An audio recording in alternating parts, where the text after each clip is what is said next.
M Q M اس تمام electoral process سے irrelevant کیوں رہی؟ اس کی ویسے ان سے پوچھنا چاہیے، وہ میں نے پوچھا ہے ان سے، تو وہ کہتے ہیں وہ ڈی لمیٹیشن والا معاملہ، وہ ساری باتیں کرتے ہیں، لیکن یہ آپ سے پوچھنا بھی بنتا ہے، اس کا فائدہ ہوا ہے کسی نہ کسی جماعت کو ہوا ہے، چاہے وہ جے آئی کو ہوا ہو یا آپ کو ہوا ہو؟ لیکن میرا اپنا خیال ہے کہ متحدہ قومی موومنٹ کا فیصلہ ان کا حق ہے، وہ فیصلے خود کریں، پولیٹیکل چوائس ہے ان کی پولیٹیکل چوائس ہے۔ انہوں نے یہ فیصلہ کیا کہ وہ الیکشن نہ لڑے، میں سمجھتا ہوں غلط فیصلہ تھا، اور لڑنا چاہیے تھا، ان کو لڑنا چاہیے تھا، میدان خالی نہیں چھوڑنا چاہیے۔ ہم نے ایک بار 85 میں میدان خالی چھوڑا تھا پیپلز پارٹی نے، تو نقصان ہوا جی۔ تو انہوں نے 2001 میں میدان خالی چھوڑا تھا تو نعمت اللہ صاحب کراچی کے ناظم بنے، انہوں نے بھی 2023 میں میدان خالی چھوڑا تو جماعت اسلامی کو اتنی سیٹیں شہر کے اندر مل گئیں۔ میں سمجھتا ہوں اس کی میجر بینیفیشری جو ہے جماعت اسلامی رہی۔ اچھا، اب جو ایم کیو ایم کہتے ہیں کہ ہم نے اس لیے الیکشن نہیں لڑا کہ ڈی لمیٹیشن پہ ہمارے خدشات تھے، اس سے میں اس لیے اتفاق نہیں کرتا کہ جمیل صاحب 2018 کا الیکشن ہوا تو کراچی شہر میں ایک زمانے میں ایم کیو ایم کی توتی بولتی تھی، 2018 میں ایم کیو ایم کو 4 سیٹیں ملی کراچی شہر سے، جی جی وائپ آؤٹ ہو گئے جی، بالکل وائپ آؤٹ۔ اچھا چلیں، اس کے بعد 2022 سے لے کے 2023 تک اس ایک سال میں غالباً کراچی شہر میں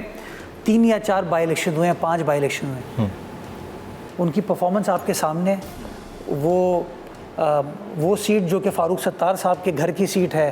وہ سیٹ جہاں سے عامر لیاقت حسین صاحب ایم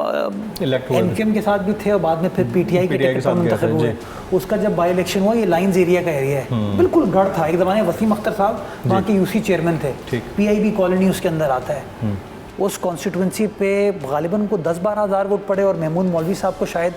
45,000 ووٹ پڑے، اور انہوں نے ہمیں ریکویسٹ کی تھی کہ آپ اپنے بندے کو کینڈیڈیٹ کو وڈرا کر لیں، ہم نے ان کی ریکویسٹ پہ اپنے بندے کو وڈرا کر دیا، اس کے باوجود ان کا حال نہیں تھا۔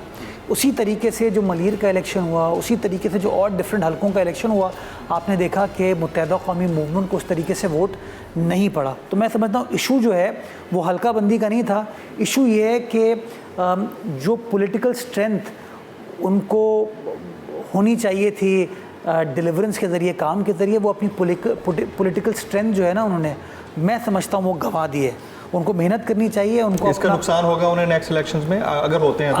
اگر وہ چیزیں اپنی سارٹ آؤٹ نہیں کرتے، اگر وہ اپنی پرفارمنس کو بہتر نہیں بناتے تو بالکل اس کا نقصان ہو سکتا ہے، لیکن یہ میں I am no one to comment on that, میں کسی کے اوپر کوئی تنقید نہیں کرنا چاہتا۔ میں سمجھتا ہوں آج بھی کنسٹرکٹیو پالیٹکس کریں، جو شہریوں کے مسائل ہیں ان مسائل کو حل کرنے کی کوشش کریں۔ ڈپٹی میئر کا عہدہ مل سکتا تھا جماعت اسلامی کے بندے کو اگر وہ الائنس کر جاتے آپ لوگوں کے ساتھ، جی بالکل نہیں کیا، انہوں نے پروٹیسٹ کو چوز کیا الیکشن کمیشن کے باہر، باقی معاملات کو، اب بھی وہ دروازہ کھلا ہوا ہے بائی اینی مینس، یا بالکل تمام دروازے جماعت اسلامی کے لیے حافظ نعیم الرحمان صاحب بند ہو چکے ہیں؟ اصل میں بتاؤں، جماعت اسلامی اور حافظ نعیم الرحمان صاحب مجھے 2 ڈفرینٹ اینٹیٹیز لگ رہی ہیں۔ جماعت اسلامی کا ڈفرینٹ مائنڈ سیٹ لگتا ہے اور نعیم الرحمان صاحب کا اپنا مائنڈ سیٹ لگتا ہے۔ نعیم الرحمان صاحب میں سمجھتا ہوں فکسیٹڈ ہے کہ اگر میئر کوئی ہوگا نا وہ تو میں ہی ہوں گا، تو میں سمجھتا ہوں انہوں نے شاید جماعت اسلامی کی قیادت کو مجبور کیا کہ وہ ڈپٹی میئر کے آپشن کی طرف دیکھیں نا، جس کی وجہ سے میں سمجھتا ہوں یہ تعطل کا شکار ہو گیا۔ میں تو آج بھی آپ کے توسط سے کہتا ہوں ہم ہر سیاسی جماعت کے ساتھ بیٹھنا چاہتے ہیں۔ میں نے بتایا نا کراچی میں 25 ٹاؤن ہیں، 13 ٹاؤن ہمارے پاس ہیں پیپلز پارٹی کے، 3 ٹاؤن پی ٹی آئی کے پاس ہیں، 9 ٹاؤن جو ہیں وہ جماعت اسلامی کے پاس ہیں، ہم سب مل کر کام کریں، آپ کے مطابق رائٹ ٹائم پہ رانگ الائے چوز کیا انہوں نے، آپ یہ کہنا چاہتے ہیں؟ probably they sat on the wrong bus. wrong bus. Very right. جو بندہ آپ دیکھیں نا کہ عمران خان صاحب کو ان کے اپنے ساتھی چھوڑ کے جا رہے ہیں، ان کے اوپر اس وقت پاکستان کے اداروں کے خلاف بغاوت کے مقدمات چل رہے ہیں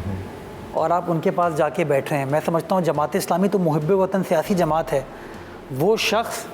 جس نے مودی کو مبارکباد دی تھی اور نیک تمناؤں کا اظہار کیا تھا کہ مودی تم وزیر اعظم بنو گے تو مسائل حل ہوں گے، وہ مودی جس نے کشمیر کے اوپر غاصب ہو گیا، وہ عمران خان کے دور میں،